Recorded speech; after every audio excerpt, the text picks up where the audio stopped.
I didn't think there was very much in common between Boris Johnson and Liz Truss.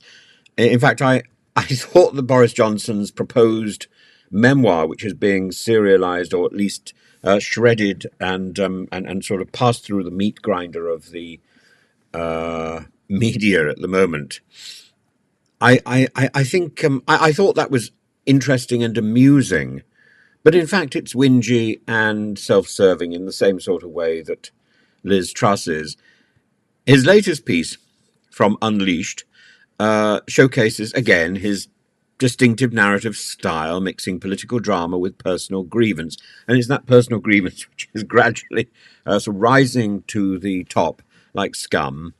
And his accusation that Emmanuel Macron weaponized the migrant crisis to punish Britain for Brexit is provocative, but taps into broader frustrations within the UK about post-Brexit migration issues, particularly with channel crossings. His suggestion that Macron deliberately facilitated migrant crossings to undermine the perception of control that Brexit promised aligns with the recurring UK complaint about French inaction on curbing migration flows. The point is that he's mixed up France with Belarus. Belarus actually does weaponize migration.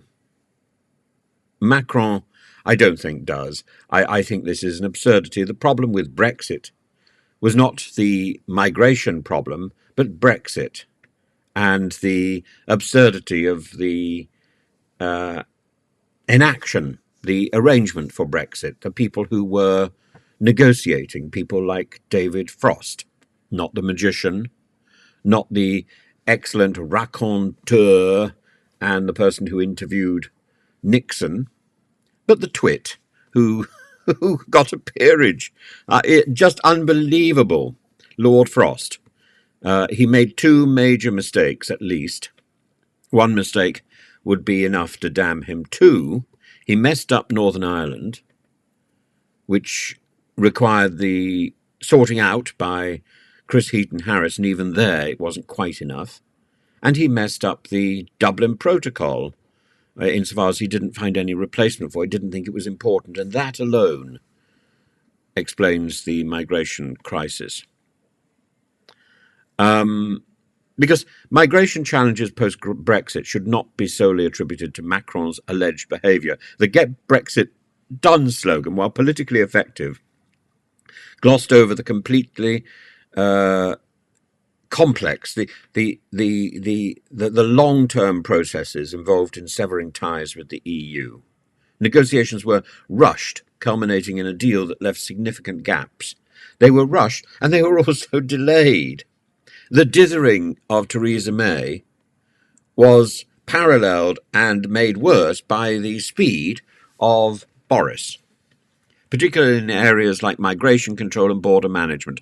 The rushed nature of the Brexit deal, supervised by twits like David Frost, meant that essential issues such as the Northern Ireland Protocol and cross-border cooperation were left under-addressed or poorly structured. In this light, Boris Johnson's accusations against Macron serve more as a political deflection than as a substantive critique.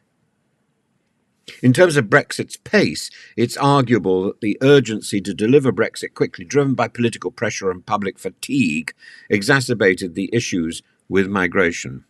Rather than a well-planned exit, the process was marred by a lack of foresight on how border control and immigration systems would need to adapt to the new relationship between the UK and the EU. Slower, more methodical negotiations might have allowed for more comprehensive solutions to issues like migration, but the political landscape at the time, driven by populist urgency, whipped up by Boris himself, made this difficult. Johnson's memoir is also a window into the interpersonal dramas of British politics. His claims about offers from Lord Hammond, threats from Lord Cameron, and his behind-the-scenes manoeuvring in Australia reveal how much of Brexit, and indeed his own premiership, was a personal and political game of power rather than careful policy-making. His assertions of being at odds with Macron and his recollections of his Brexit journey reflect the tensions between nationalistic rhetoric and the realities of international diplomacy. Ultimately, Johnson's account seems aimed at recasting himself as the Brexit hero and defending his legacy in the middle of growing criticism of Brexit's tangible outcomes. There are none. It's all a limp fish. And Boris is the apogee of piscine absurdity. The Brexit crisis he references is real, but blaming it on Macron ignores the UK's internal struggles and the broader complexities of piscine perplexity that his government expedited but perhaps failed to properly manage. Absolutely failed to properly manage. This was an absurdity of a government. It wasn't brought down by partygate. It was brought down by panic.